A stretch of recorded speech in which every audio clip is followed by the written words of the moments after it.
मसीह में प्रिय भाइयों और बहनों, प्रभु और उद्धारकर्ता यीशु मसीह के अनमोल नाम में आपको नमस्कार। आज का पवित्र बाइबल पाठ कार्यक्रम का उद्देश्य प्रत्येक व्यक्ति के जीवन में नियमित और सुधारात्मक बाइबल पढ़ने की आदत स्थापित करना है।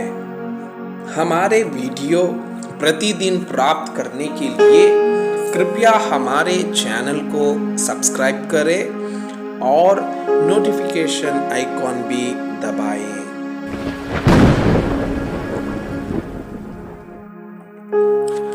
आज का पवित्र बाइबल पाठ निर्गमन की पुस्तक अध्याय 12 फसह का पर्व।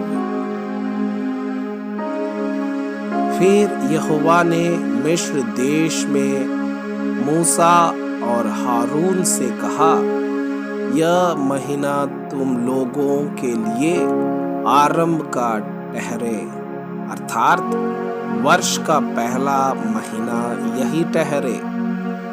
इज़राइल की सारी मंडली से इस प्रकार कहो, इसी महीने के 10वें दिन को तुम अपने अपने पितरों के घरानों के अनुसार घराने पीछे एक एक मेमना ले रखो।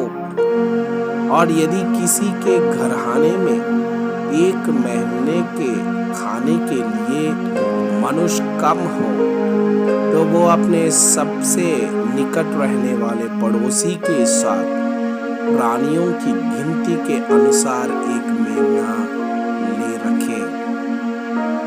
और तुम हर एक के खाने के अनुसार मेमना का हिसाब करना। तुम्हारा मेमना निर्दोष और 1 वर्ष का नर हो, और उसे चाहे भेड़ों में से लेना, चाहे बकरियों में से। और इस महीने के 14वें दिन तक उसे रख छोड़ना। और उस दिन गोधूली के समय इज़राइल की सारी मंडली के लोग उसे बलि करें।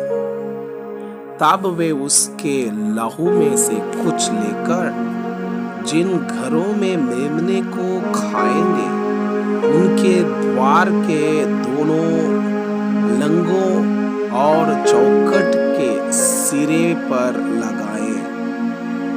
और वे उसके मांस को उसी रात आग में भूनकर अख़मीरी रोटी और कड़वे साग पात के साथ खाएं। उसको सिर, पैर और अंतड़ियों समेत आग में भूनकर खाना। कच्चा या जल में कुछ भी पकाकर ना खाना। और उसमें से कुछ भी सवेरे तक ना रखने देना। और यदि कुछ सवेरे तक रख भी जाए, तो उसे आग में जला देना। और उसके खाने की यह विधि है, कमर बांधे, पाँव में जूती पहने और हाथ में लाठी लिए हुए उसे फुर्ती से खाना। वो तो यहोवा का पर्व होगा, क्योंकि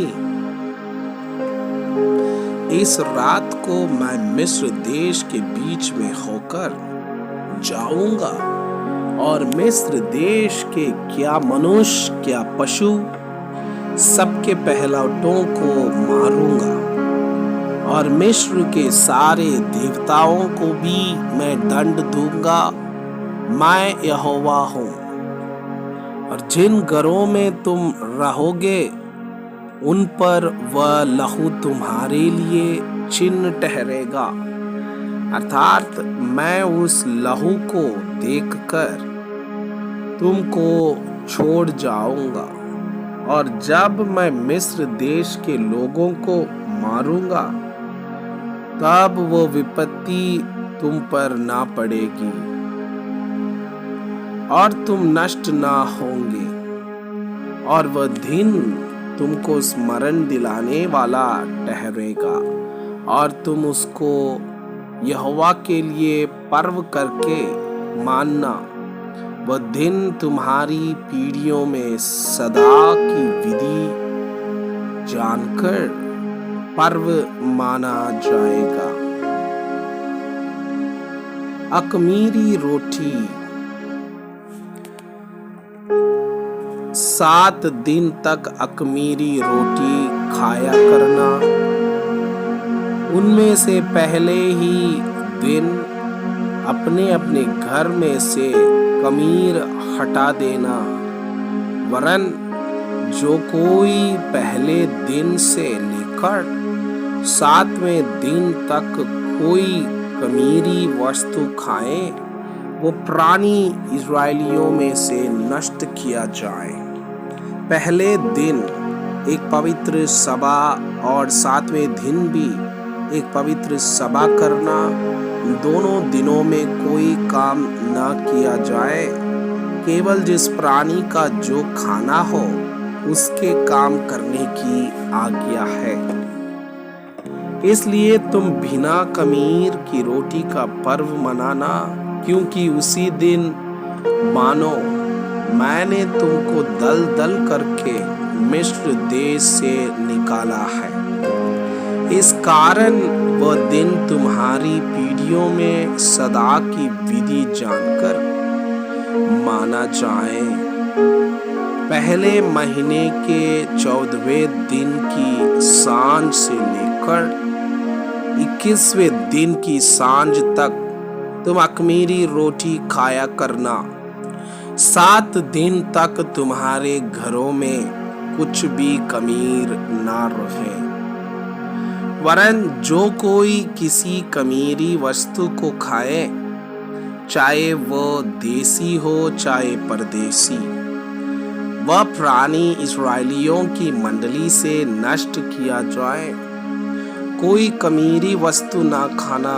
अपने सब घरों में बिना ख़मीर की रोटी खाया करना।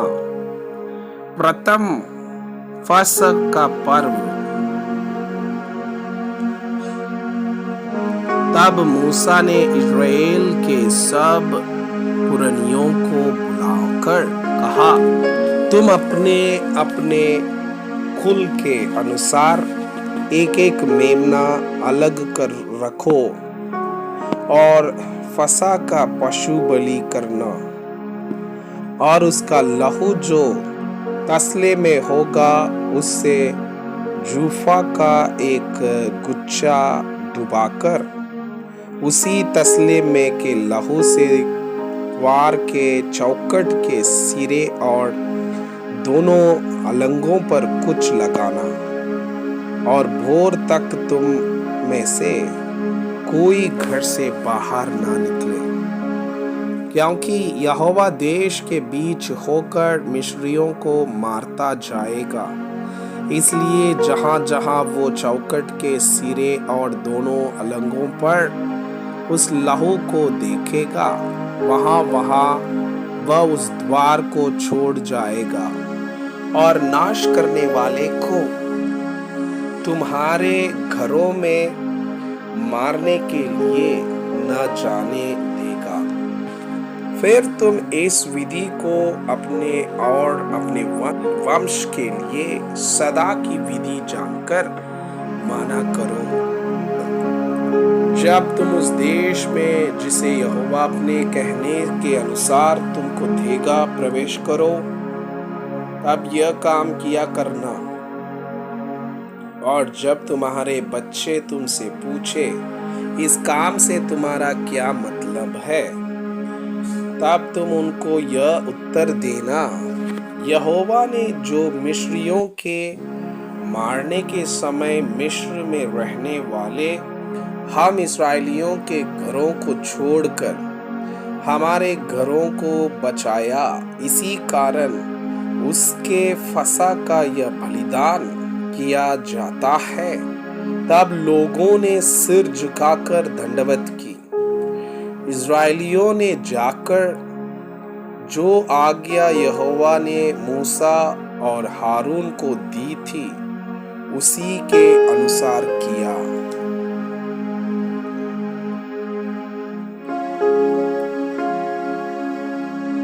ऐसा हुआ कि आधी रात को यहोवा ने मिस्र देश में सिंहासन पर विराजने वाले फिरौन से लेकर गड्ढे में पड़े हुए बंधुए तक सबके पहलौठों को वरन पशुओं तक के सब पहलौठों को मार डाला।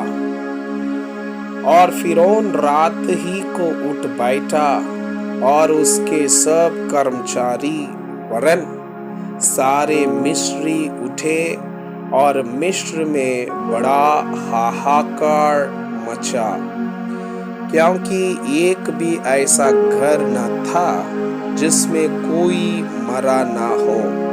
तब फिरौन ने रात ही रात में मूसा और हारून को बुलवाकर कहा, तुम इस्राएलियों समेत मेरी प्रजा के बीच से निकल जाओ और अपने कहने के अनुसार जाकर यहोवा की उपासना करो।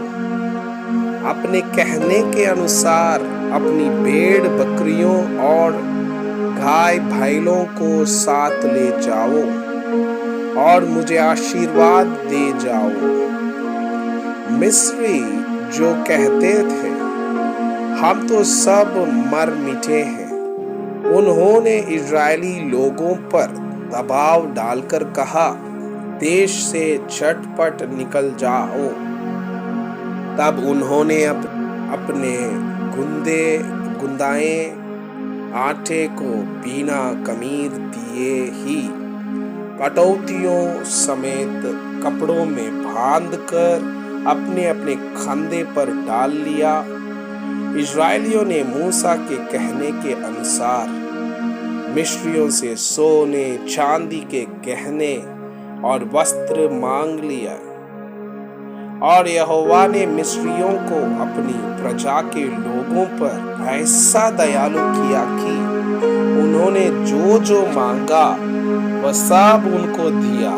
इस प्रकार इस्राएलियों ने मिस्रियों को लूट लिया।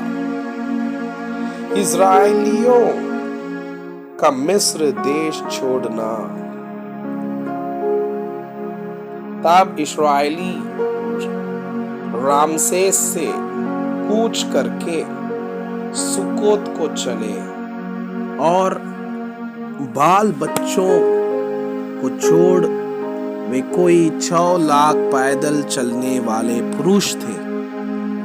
उनके साथ मिली जुली हुई एक भीड़ गई और भेड़ बकरी गाय बैल बहुत से पशु भी साथ गए। और जो गूंधा आटा वे मिस्र से साथ ले गए थे उसकी उन्होंने बिना कमीर दिए रोटियां बनाई, क्योंकि वे मिस्र से ऐसे बरबस निकाले गए कि उन्हें अवसर भी ना मिला कि मार्ग में खाने के लिए कुछ पका सके। इसी कारण वो गूंदा हुआ आटा बिना खमीर का था।